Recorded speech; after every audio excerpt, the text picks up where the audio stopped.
are going to be starting. Um, just to make sure that everyone can hear me, give me a thumbs up or hit in the chat to let me know.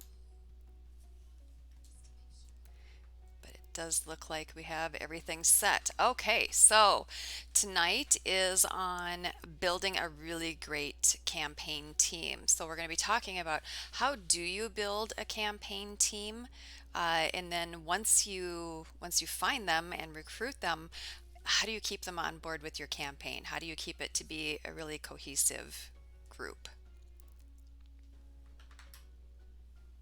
So that's what we're going to be looking at tonight for our campaign training. So, working for a campaign is definitely not for everyone. Um, there's usually very little formal mentoring. People kind of get thrown into it. There's not much structured feedback if people are used to that. Everything's very fast paced, really, no administrative support. Uh, Also, the schedule's pretty tight as well, so it can be kind of a stressful situation, and being part of a campaign team is just not for everyone on that. So campaign teams do need to be able to work together under pressure. They need to be able to take in a large amount of information very quickly and synthesize it, meaning like come together on a unified message. They also need to be able to give a great amount of attention to detail. But number one, they have to be willing to put the mission first. Mission is first. Oh, Susan says the sound is cutting in and out. Let's see. Let's get that up a little bit. All right. Did that with the intro music too. Hmm. Well, we'll continue and see if that smooths out a little bit. Hopefully that's smoothing out a little bit for the audio. So just let me know if it is working well and we'll keep going. Okay, so your volunteers they're more likely to volunteer to be campaign staff or to become part of your campaign staff if they feel that their particular help is necessary to help you get achieve the goal. And for that to happen, you have to show that you're a person that is working towards a like a greater cause, something that they can get on board with and believe with and support. Um, and they also want to know that you're working towards a project that the volunteer can really envision, and that what you're going to be doing is going to help them envision that. So if you can do that, that's going to be really spectacular. And we're going to have the um, a little cat assistance with this video. Okay, so the campaign manager decided to make an appearance on this. So how do you find your campaign staff? So we'll go through that first. Where can you find the campaign staff? Uh, First thing, before you even look for your campaign staff, you're going to need to make sure you have a very clearly defined campaign goal or goals. This will decide how big of a team you need, what type of team members you need, what skills are needed. It's also going to help you later on in retention as well. Be honest about your goals when you talk to your potential campaign staff. Not only does that help you recruit the right people, it helps you to keep them. Decide if you're going to have volunteers, paid staff, or a combination. Um, I know it's kind of a chicken and an egg if you would have enough funds to pay for a campaign manager, but if you don't have a campaign manager, then you're probably not going to have enough funds for your campaign. So it is a little bit of a chicken and an egg. If you cannot all pay for someone, it would be the campaign manager. Um, that's the big one. And if you are able to pay for a campaign manager, that's going to make several things organizing your campaign and your campaign staff a lot easier going on. Ah, good. The campaign manager is settling down to groom. Uh, where else can you find campaign staff? Yes, family and friends, but I want to caution you on this one. Yes, these are the people who are most likely to wish good things for you and want to help out. However, you want to come through a campaign with your important relationships still intact. So, that's the caution I would throw on that.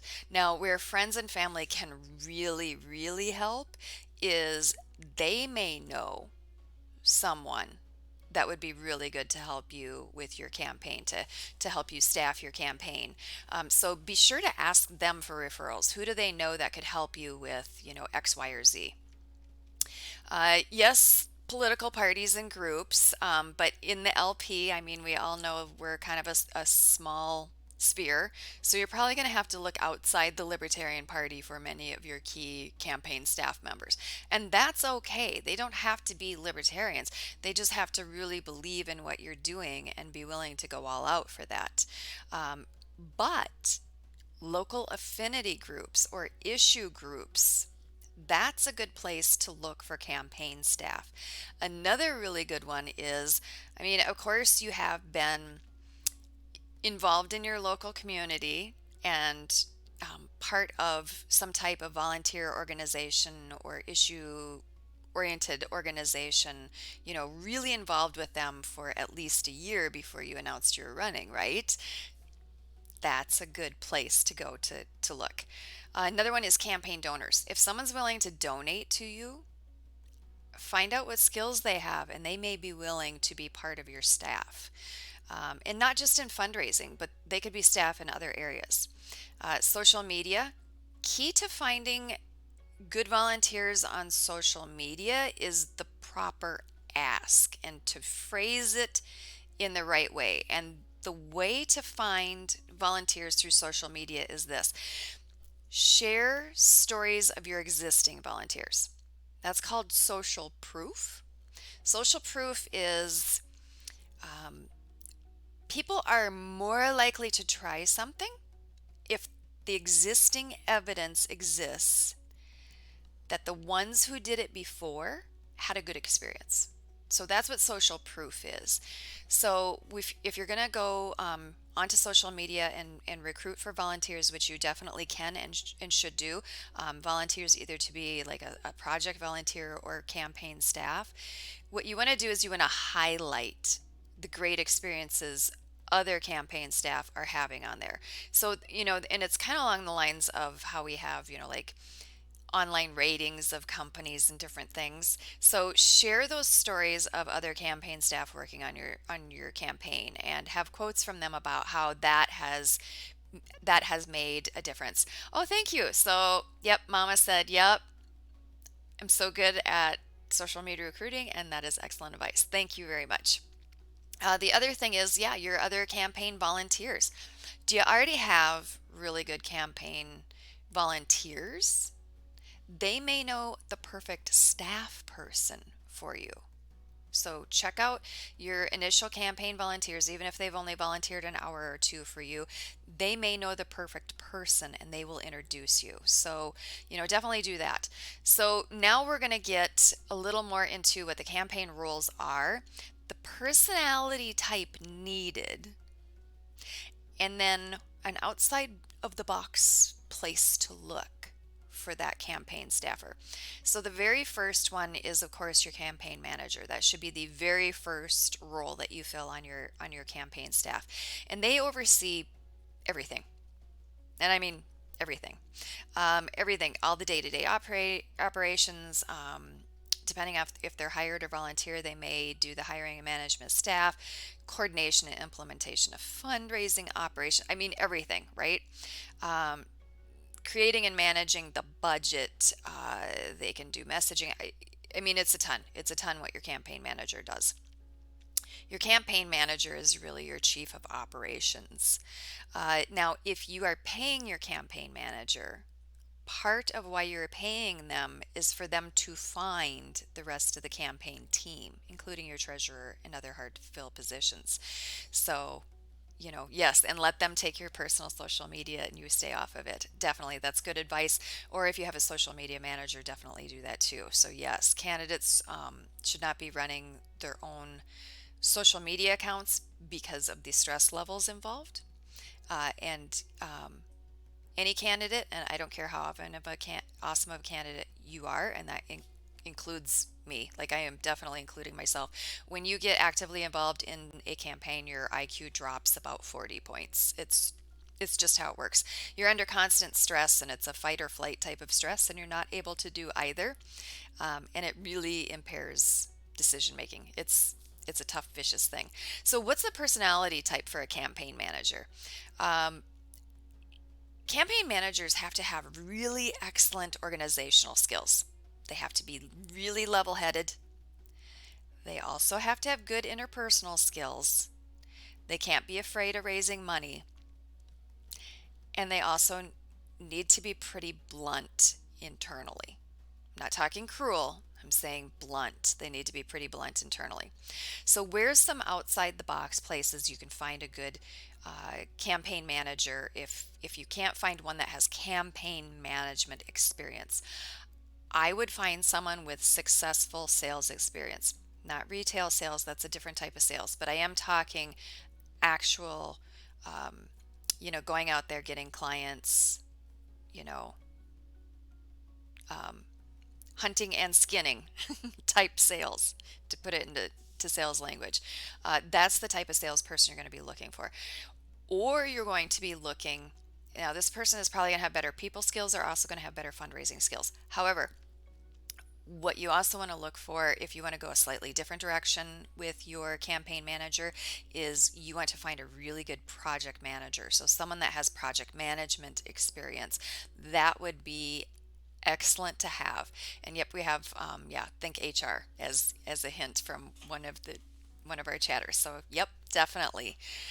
Now we get into fundraising, your development person or fundraising or however you want to term that.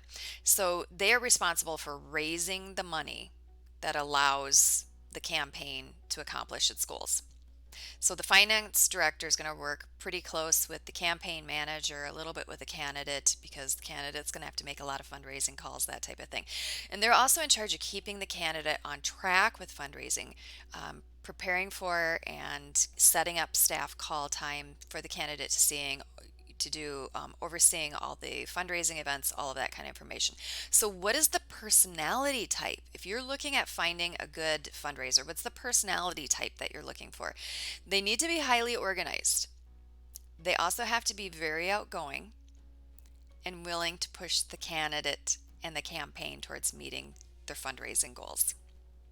So, those are the good personality characteristics of a good development person. So, out of the box areas, of course, sales, right? So, if you can't find someone who's strictly in fundraising, look for sales, but also look for someone who is in the events industry. They have the necessary skill set, definitely, to do this. So, if you know someone that has done and not just, I'm not talking like amateur for themselves, but I'm talking, like they have wedding planning experience or corporate event experience, that type of thing. Perfect. They can translate those skills into fundraising like you won't even believe. Also, if you have someone who likes to help in nonprofits, like that's the person everyone goes to for the church fundraiser, that type of thing, or that's the person who's able to raise the funds for the Lions Club, that type of thing. That also would be an excellent person. So, although they're not doing it as a profession, it's something that in their personal time they're really good at.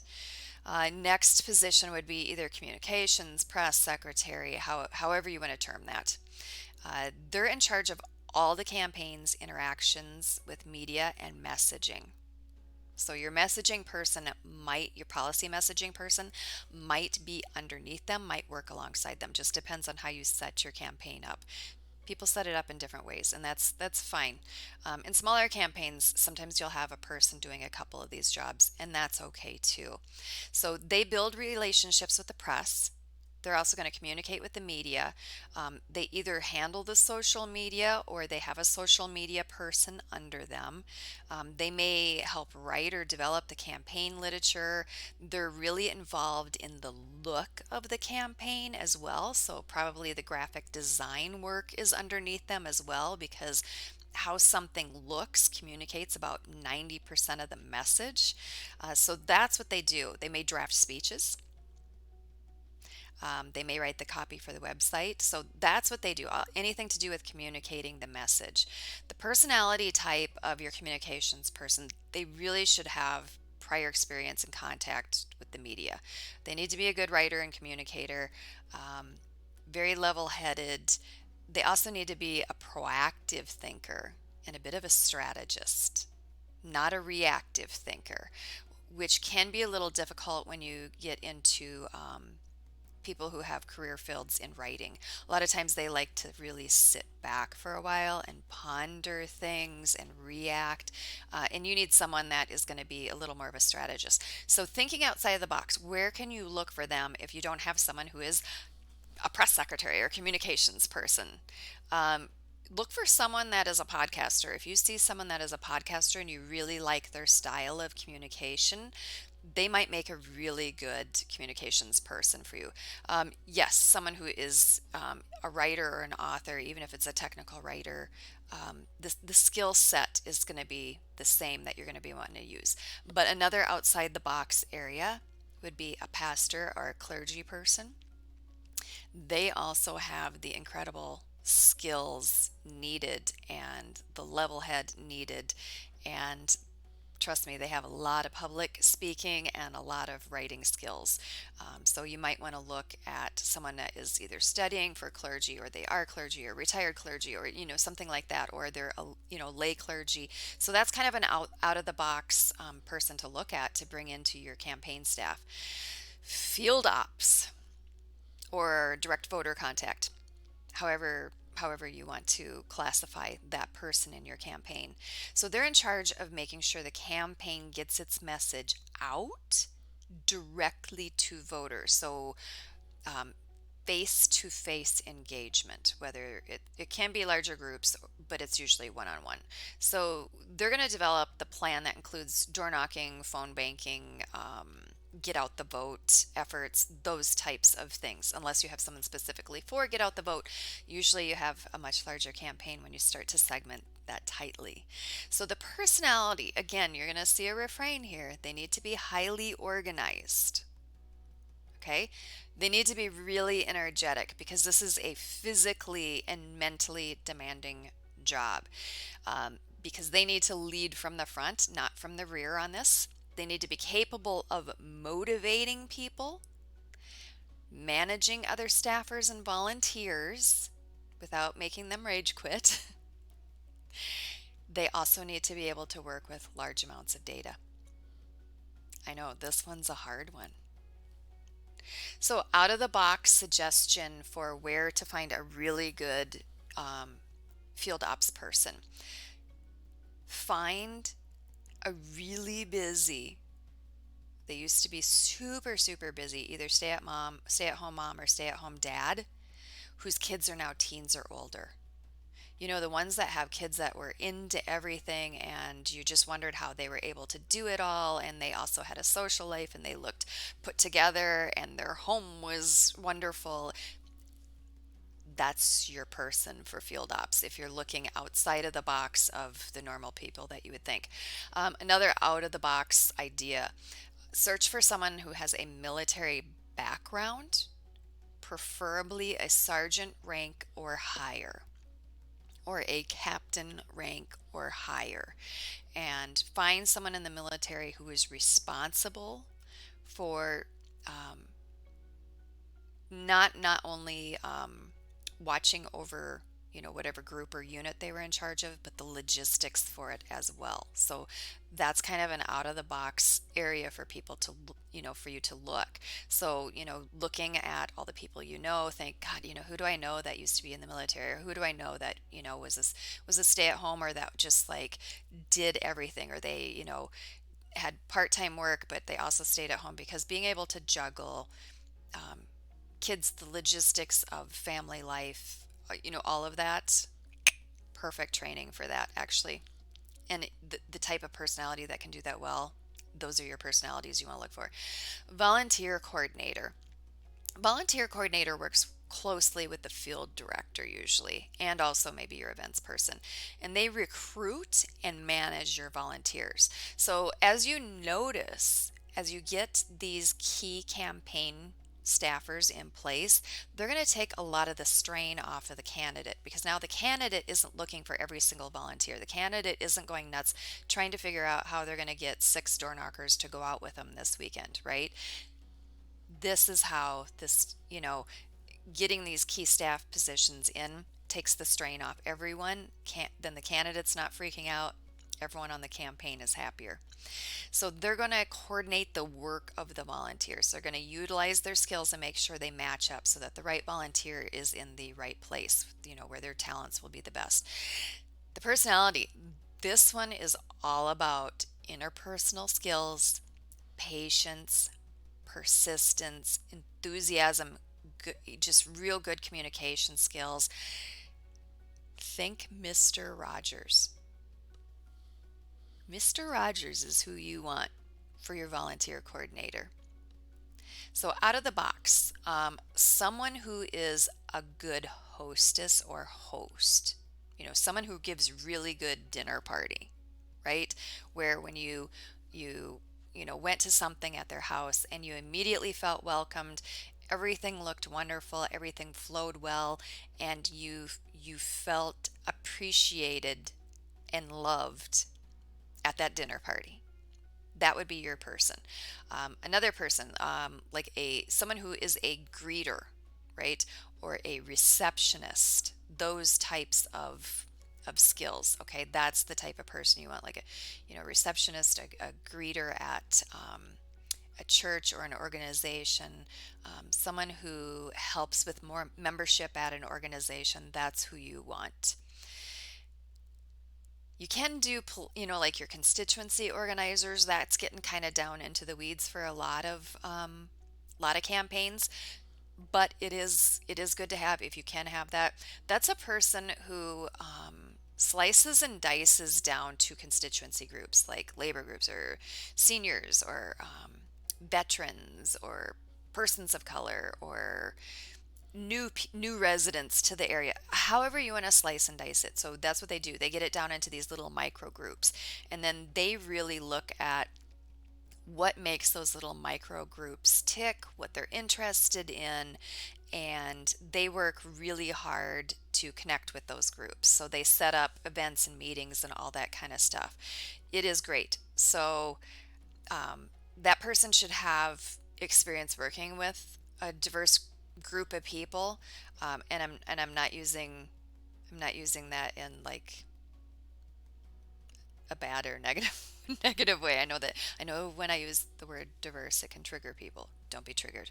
Um, but they just need to be able to be really comfortable working around a wide range of people, um, and have a very curious and open mind. This one is a little harder to place, but I would place the value on someone who's very curious, interested, likes to ask questions, doesn't make assumptions. So if you have a friend that's really curious and kind of likes to dig into things and get really nerdy, that's your person. Scheduler. So a scheduler is responsible for accepting and acting on all invitations, speaking events, all that kind of stuff. They keep the candidate's schedule. Sometimes the campaign manager will do this. If a campaign manager shares a job, most often they will be also the scheduler. If you have a scheduler who is separate, they are on a par. They are on an equal footing with the campaign manager because the scheduler isn't just a secretary. They don't just keep your calendar. They are deciding on priorities. So they're accepting events or invitations based on priority, goal priority. Okay? So the scheduler needs to be really assertive. They got to be meticulous with the details. They got to be able to be pleasant on the phone, but they also have to be able to say no and be pretty damn firm. An assistant or secretarial background, a paralegal is actually a really good fit for this position. A food service type manager, like a front of the house restaurant manager, right? That's also someone that would have the perfect skills to be a scheduler. Technology manager, your IT person. That one's pretty self-explanatory, so I don't think I'm going to have to go into that one too much. Office manager. So every campaign should have an office, even if it is your living room in your home, and you should have office hours. And so you need someone to help manage that. So they're responsible for keeping the headquarters on track, making sure you have everything. They're looking at all the logistics thing, the supplies. Do you have enough lit? Is it ready for people? They may be the one to also go out and put yard signs out, all that kind of stuff. So out of the box wait person to look for this one, a Boy Scout or Girl Scout troop leader. That personality would make a phenomenal office manager. So how to keep your campaign staff. So you found your campaign staff. Now you got to keep them. And that can get really tricky. Really tricky indeed.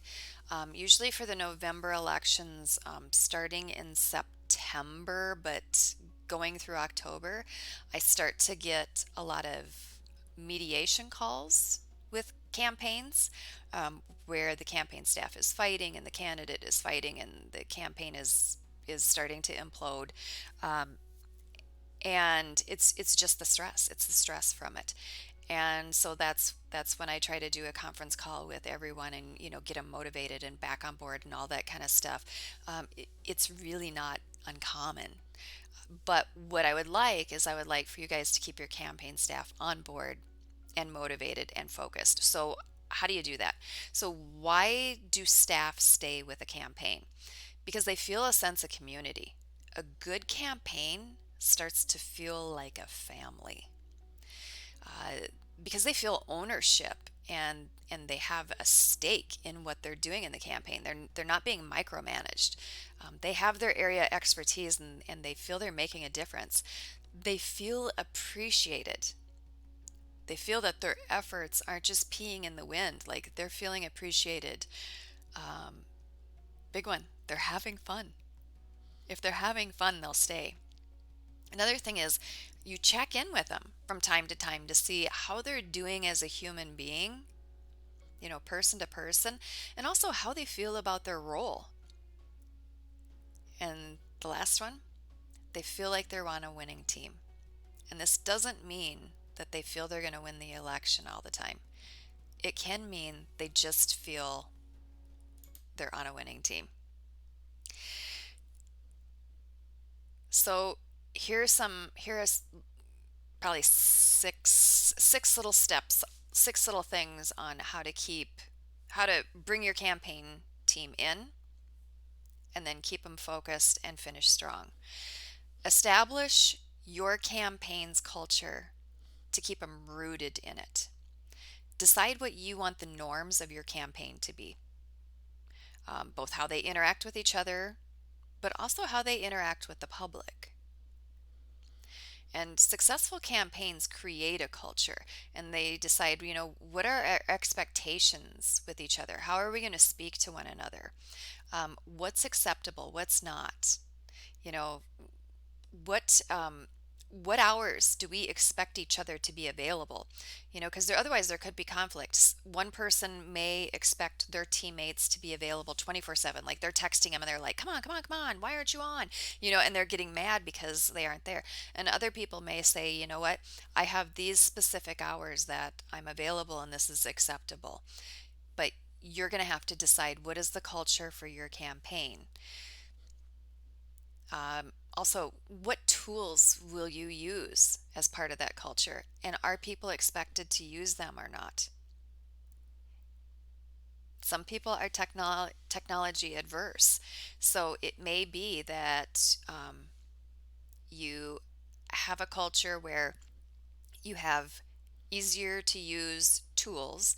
They may not be as deep of a tool, but they're easier to use so that you can keep people on board with using them. Or your campaign culture may be, we are going to be so tech forward. We're going to use technology as a force multiplier. And so we need everyone to be on board with this. And if that's the culture and that's the expectation, that's okay as long as everyone's clear with that from the very beginning. And yep, kindness and positivity. Hours expectancy are super important and work life balance. Absolutely. Yep, we get comments coming in saying, "Yep, that is totally what it is." So establish what your campaign's culture is going to be. Also, what is the tone of your campaign? Are you going to be like a really positive campaign and you're never going to say anything negative? Are you going to get down to some real confrontational politics? What is that? What is the tone of your campaign going to be? You guys get to set that, but set that tone and then be consistent with it. Remember how I said you need to have clearly defined goals and how that's also important for keeping people on board? You have to be honest about your campaign goals. You have to be honest about that. Don't lie to people about what your campaign goals are because you think people won't join unless you say X, Y, or Z. Don't do that. People can see through it. And if they can't see through it at first, they'll see through it later and they will not only feel duped and leave your campaign, they may exit out of working on campaigns, period. And then you've burned valuable staff that we desperately need in the LP. So please don't do that. You need to have clearly defined and measurable goals. If your goal does not have a timeline and a measurement standard, it is not a goal. It is a wish. That is not the same thing. And I had a campaign ask, my candidate has the goal of helping down ticket candidates, which is freaking fantastic. I love that as a goal. So that was one of their campaign goals. And I was like, great. So what are the tangible ways they're going to do that? And how are they going to measure success to show that they accomplished that? Well, there wasn't anything. Okay. Find out your benchmark goals. Find out how you can measure that, when you're going to measure that, and how you're going to find out if you've been successful in that. And it has to be really concrete. So make sure you have those benchmarking goals and make sure you can objectively measure them. And why do you do that? Because you need to celebrate every success with your campaign team. Every single one. So if you set your campaign goal, for instance, say your campaign goal is to win, like I'm in it to win. And then you say, okay, here's some of our sub goals. One of our sub goals is we're going to um, knock 2,000 doors. That's one of our sub goals. We know if we hit that goal, that's a benchmarking goal along the way to electoral success. And this means each week during this campaign season, we need to knock on 200 doors to hit that. Well, each time you hit that 200 doors each week, you're going to celebrate that with your campaign team. And that's building a win. Now they're on a winning team. You are winning. If your goals are to get media mentions, you're going to get 10 media mentions on a specific issue. Each time you get a media mention, you guys are going to make a big deal out of it. You're going to put that information out there, but you're also going to celebrate it internally. So that's another reason why you have to have these clearly defined goals as they relate to motivating and keeping your campaign staff. Yes, you also need them just for running your campaign and being successful, but you desperately need them to keep your campaign staff on board and motivated. So celebrate each small success, each little goal and benchmark. Another way to keep your campaign motivated and focused and on board is to either have weekly or daily, that's up to you, talking points. And that goes out to every staff member, either at the beginning of the week or, daily or whatever it is. What's the message of the day? Are you all, communicating that same message and amplifying that message? Is the field team on board with the message the same as the events team, the same as social media, the same as, everyone? Is everyone communicating and amplifying that same message? Are you all on board with each other? And this is something that can be done very simply with a single email. Again, either weekly or daily, just with the main talking points and the tone, right? So it's the talking points, but you also put in there the tone. So it could be, the talking points are, um, the debate just happened, or the candidate panel just happened. Here's our talking points walking away from that. And the tone is upbeat and energized. So always put the tone with it too. So that's a good one. Uh, Also, at least weekly, have your team share success stories about how your campaign is affecting people. You're going to want to share those internally and externally. But you really want to do it, for your internal, to keep your people motivated, to keep your staff motivated. Each staff person should share a story, how a person they met now has hope because of some solution you offered, or they're so happy that you're running, how they found out about the Libertarian Party through your candidacy, something awful a resident is going through and they're hoping that you can help fix. It's something that connects all of you on the campaign back to your mission and helps motivate you guys back on your goal.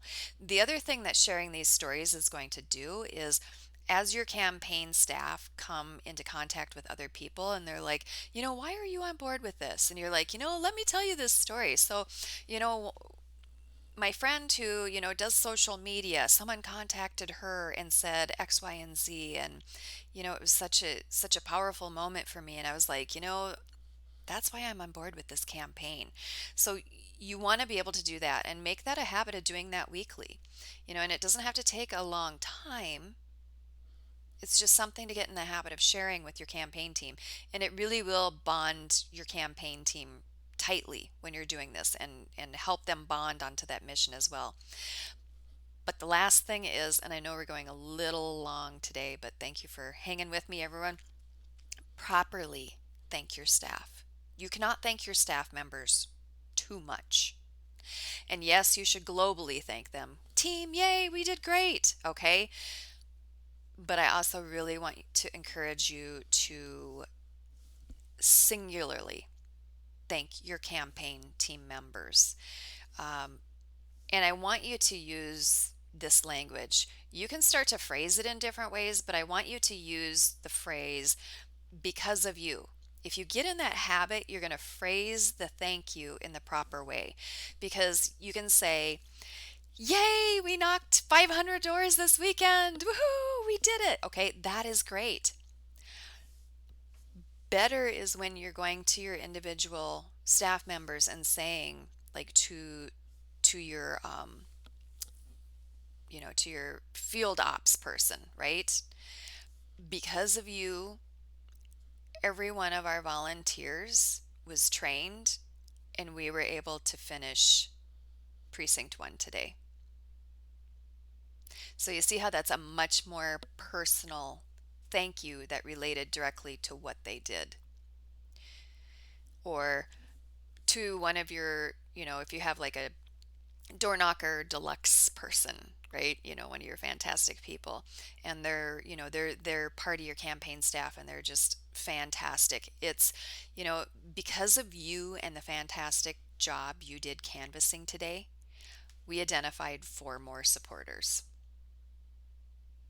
So that gets into very specific um, ways to thank people.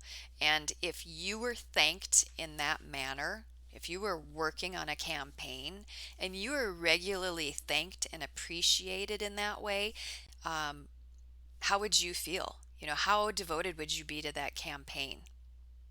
If you were able to celebrate wins all along the way, Every time you hit one of those little mini goals of something that you guys were trying to do, one of those benchmarking goals, how much fun would it be on that type of campaign? And if you knew what the culture was for your campaign and everyone else did too, and you all supported one another in that type of culture, how you're going to interact with each other and how you're going to interact with other people, when you feel like you were on the same page with everyone, and in the same way, if you had your talking points, either your daily talking points or your once a week talking points, along with what the tone was to convey, when you feel like you were in the know, that you knew kind of what was going on and you were all part of the same team. So I really do want to encourage everyone to start to incorporate this into how you interact with your campaign staff. I know there's a lot of focus on finding campaign staff, and I realize it's difficult. But the other part is keeping your campaign staff. So, thank you so much for being part of this training and hanging in with me. I know this was a longer one. I usually try to keep it to 20 minutes, but this is kind of a beefy and important topic, and so I really appreciate it. So, I will see you. I will see you next Monday. Have a good one.